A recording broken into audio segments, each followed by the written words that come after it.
Here I have TOSCIDO P101, and today I'm going to show you how to insert SIM card into this device.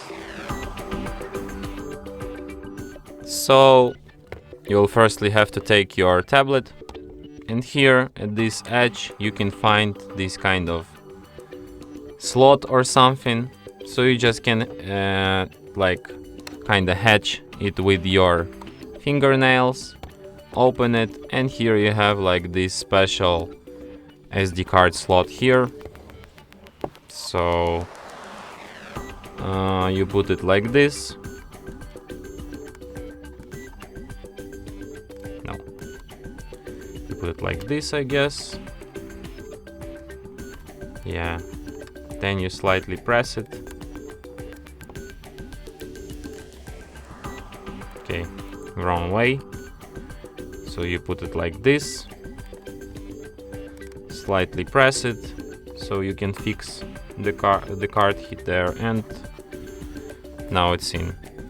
So now, in order for our device to detect SD card, I guess we have to restart it. So let's do it.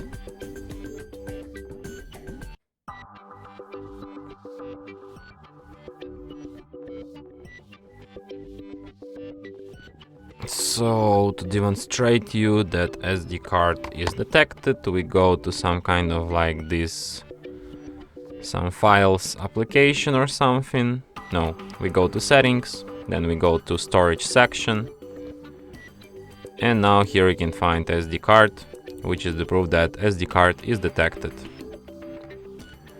And that's it. Thanks for watching. If you find this tutorial useful, don't forget to hit that like button and subscribe to our channel.